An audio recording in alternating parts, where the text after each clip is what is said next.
लाग्दै उता दुलाभित्र गएर चाहिँ यस्तो घुसिल यति दामी थियो गाइस। नमस्ते सबैजनालाई, सन्चै आर्मी हुनुहुन्छ होला अनि कहाँदेखि मेरो भिडियो हेर्दै हुनुहुन्छ।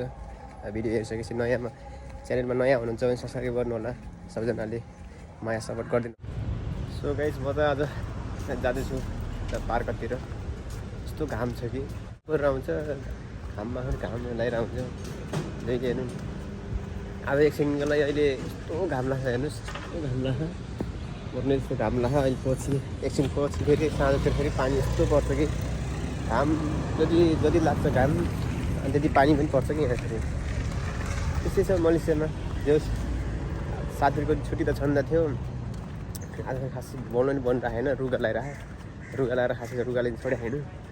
घाम छ अहिले यस्तै छ। अनि तपाईँलाई म देखाउँदै यस्तो छैन मलेसियामा, यस्तो छ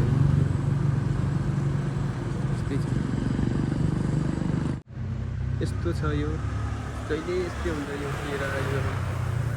आफू चाहिँ यस्तै भइरहन्छ, यस्तै राखिरहन्छ, कुहिनिन्छ हेर्नु। त्यही हो, हजुरहरू सन्चै आर्मी हुनुहुन्छ होला, म पनि ठिकै छ, त्यस्तो राम्रो त छैन, ठिकै छ भनौँ।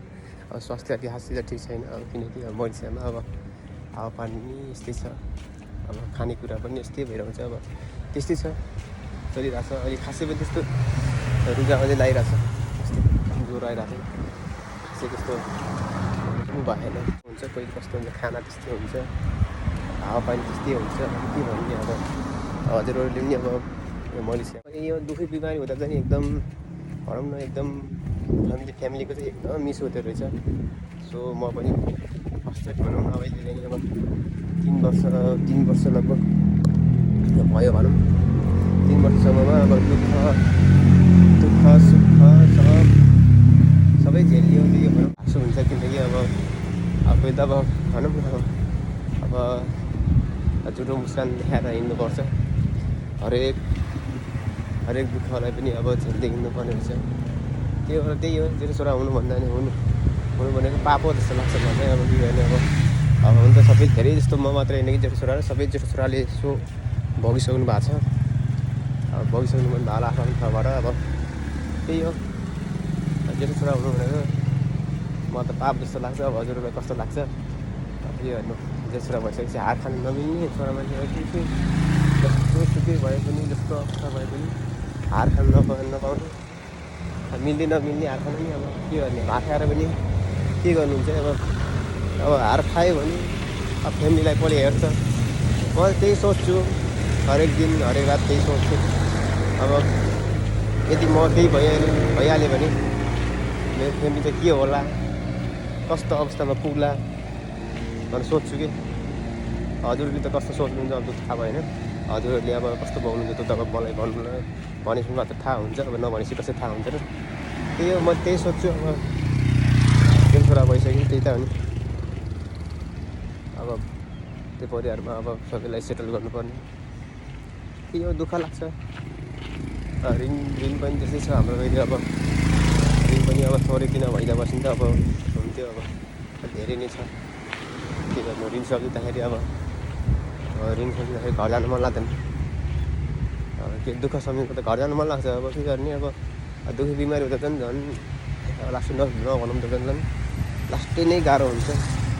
अब कति कुराहरू सहनुपर्छ, कति कुरा भन्नु सकिन्छ, कति कुरा भन्नु सकिँदैन। त्यही हो गाइस। म चाहिँ यहाँ आइपुग्नु पारि त हो मेरो बिल्डिङ चाहिँ, जो चाहिँ म बस्ने रुम हो। त्यहाँदेखि चाहिँ म चाहिँ यतादेखि यहाँ आइसकेको छु। यो ट्रेन हिँड्नु गाइस। म चाहिँ पार्कमा आइसकेँ। यस्तो घाममा के गर्नु, रुममा बसेर के गर्नु थियो र होइन। अब रुममा बसेर मोबाइल चलाएर बोरिङ हुन्छ, कति चलाउनु मोबाइल पनि। मोबाइल चलाउँदा बसी अनि शरीरमा पनि केही रोग आउला जस्तो बसी अब ड्युटीमा काम गरियो बसी गर्नु भन्दाखेरि यसो पार्कतिर आएपछि केही न केही ऊ हुन्छ, शरीरलाई पनि फ्रेस हुन्छ, केही हुन्छ भनेर सो म चाहिँ पार्कतिर लागिसकेँ। पार्कमा आइ पनि सकेको छु। यो देख्न सक्नुहुन्छ पिङो खेल्न हिँड्नुभयो। सो यो पिङो देख्दा चाहिँ मलाई अब सानो बच्चाको बेलाको धेरै याद आउँछ।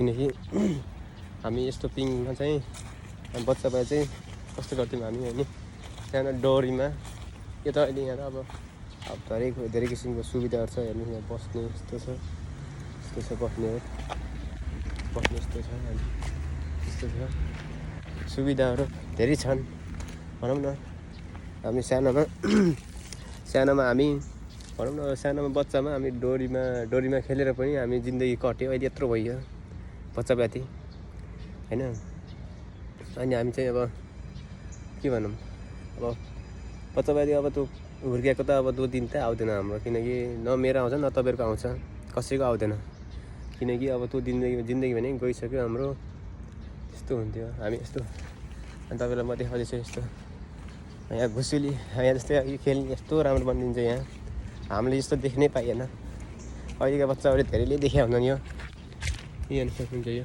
यस्तो हुन्छ त्यहाँदेखि चाहिँ यस्तरी चढे आउँछन् त्यहाँदेखि गएर उता दुलाभित्र गएर चाहिँ यस्तो घुसुली खेलेर आउँछन् यस्तो सुविधा छ बच्चाहरूलाई हामीले यस्तो सुविधा नभएर पनि हेर्नु न यहाँ यो अमलाई के भन्छन् यसलाई अमलाई के भन्छन् यहाँ यस्तो राम्रो भाँची खाने मान्छे अहिले अब के गर्ने ठुलो मान्छे ठुलो भइसक्यो अर्काको देशमा यसरी बुझ्ने भइसक्यो यस्तो खानु हुँदैन यस्तो भाग्नु हुँदैन यस्तो बदमास गर्नु हुँदैन भन्ने कुराहरू सबै सिकिसक्यो मैले मात्र नै हामी यो सिटीमा चाहिँ पहिला बस्थ्यौँ हामी अनि त्यसपछि के भयो भने हाम्रो चाहिँ अब बोसुरले अब हाम्रो त हातमा त अब भनौँ न केही पनि हुँदैन अब हाम्रो हातमा त तपाईँ न मेरो हुन्छ न तपाईँहरूको हुन्छ कसैको हातमा नि केही हुँदैन कि किनकि जे हुन्छ जति पनि हुन्छ सबै बोसको हातमा हुन्छ हामी पहिला चाहिँ यहाँ धेरै राम्रो थियो यतातिर चाहिँ यहाँ बस्दा चाहिँ हाम्रो राम्रो थियो यहाँ बल खेल्न आउने अहिले त अनि यहाँ आइपुग्यो त्यही त हो समयले मान्छेलाई कहाँदेखि कहाँसम्म लग्दो रहेछ भन्ने कुरा चाहिँ अब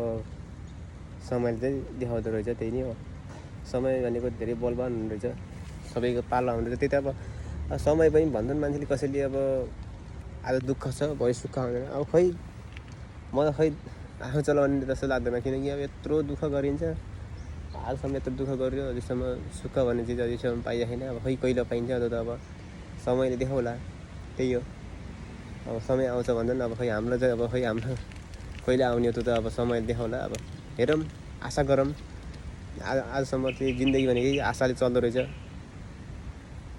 आज केही होला कि आज नभए पनि भोलि केही होला कि पर्सि केही होला भन्दै हाम्रो जिन्दगी यसरी चल्दो रहेछ यो छोरा मान्छेहरूले यसरी बुझ्यो त्यही हो तपाईँहरूले पनि यसो सोच्नु भयो होला कि अब हाम्रो समय आउँछ तपाईँहरूको नै आउँछ सबैको आउँछ होला अझैसम्म त आएन होला कतिपयको अब कतिको आउँछ कतिको आउँदैन कति समयले कहाँ सबैको लाइफ सबैको जिन्दगी बराबर हुने भए त के दुःख हुन्थ्यो र होइन अर्काको देशमा आएर किन दुःख गर्नु पर्थ्यो र अर्काको देशमा आएर किन गाली खानु पर्थ्यो त्यही हो अब सहनै नसक्ने कुरा पनि हुन्छ पर्दैन अब के गर्ने कतिले त अब सहनुहुन्छ कति सहनु हुँदैन त्यही हो कतिले अब सहन नसकेर आत्महत्या गर्नुहुन्छ त्यही हो सो गाइज म चाहिँ त्यहाँदेखि त्यो हेलिकप्टरदेखि मुनिको त्यो घर छ नि घरदेखि मुनिको घर चाहिँ त्यहाँ मुनि हाम्रो चाहिँ त्यो हो त्यो बिल्डिङ चाहिँ हाम्रो म बस्ने रुम हो त्यही बिल्डिङमा बस्छौँ हामी चाहिँ साथीहरू सबै त्यसपछि त्यहाँदेखि घुमेर चाहिँ त्यहाँ पार्कदेखि गएर पार्कमा घुमेर पनि त्यतिखेर म चाहिँ लाग्दैछु यतातिर कपाल काट्न त्यहाँदेखि यहाँबाट कपाल काट्नु नि राम्रो के दामी छ के हो यस्तोबाट चाहिँ म चाहिँ भित्रदेखि कपाल काट्न लागेँ सो फाइनल्ली सकियो कपाल काटेर नि कपाल पनि काटियो अनि कपाल काटेर मात्रै सकाएर घाम खाँदै निस्किएँ फेरि रुमतिर लागेँ त्यो पार्कको त्यो बिल्डिङ देख्नु भएको त्यही बिल्डिङमा हो जाने म अब त्यही बिल्डिङमा जाँदैछु यस्तो हेर्नु यति राम्रो भ्यू देखाएको छ अहिले चाहिँ अहिले पानी परेको यस्तो घाम लागेको थियो यस्तो पानी परेको सायद देख्नु पानी यस्तो पर्छ यहाँ म देखाउँदैछु फेरि माछा त बहुत पाउँछ यहाँ यो भित्रको देखाएन जमिन यो माछा भन्ने बित्तिकै याद चाहिँ के आयो भने गाउँघरमा सानसानो खोलामा हुन्छ नि सानसानो खोलामा पुरा पानी पुनेर माछा मारेको दिन आउँछ अनि फेरि खाना भन्ने बित्तिकै चाहिँ अब भनौँ न अब यहाँ त तिनै मिठो होस् जस्तो सुकै होस् खाना तर घरमा आमाले बनाए जस्तो चाहिँ हुँदैन जसको पनि चाहे मेरो चाहे जसको पनि आमा बाउले कमाएर दिँदासम्म र आमाले पकाएर खानु दिँदासम्म जिन्दगी रमाइलो हुँदो रहेछ त्यस्तो त त्यही हो जिन्दगी त खल्लै हुँदो रहेछ त्यही हो मैले सो म चाहिँ खाना खाएर खाना खान जान छु यो खाना चिकन हेरिरहेको छु खाना यस्तै छ यहीँ हेरेँ एकछिनपछि खाएँ ओके गाइज म चाहिँ खानासाना खाएर रुमतिर लागेँ त्यही हो सो अर्को हप्तापछि चाहिँ मैले त्यस्तो दिनकै त मैले भिडियो हाल्नु सक्दैन यो भ्लगमा चाहिँ किनकि मेरो अब यहाँ ड्युटी त्यस्तै हुन्छ अब ड्युटीमा आज बिजी भइन्छ खासै अब त्यही त अनि पर्दछ ठाउँमा अब फुल टाइम दिन सकिँदैन त्यही हो सो अर्को हप्तातिर फेरि म यस्तो लङ भिडियो बनाउने छु अहिले त भन्ने म रुम जाँदैछु ओके बाई बाई म अर्को भिडियो देखाउने छु हजुरहरूलाई माया गरिदिनु होला सबैले जतिले हेर्नु भएको लाइक सब्सक्राइब गरिदिनु होला त्यही भन्न चाहन्छु ओके बाई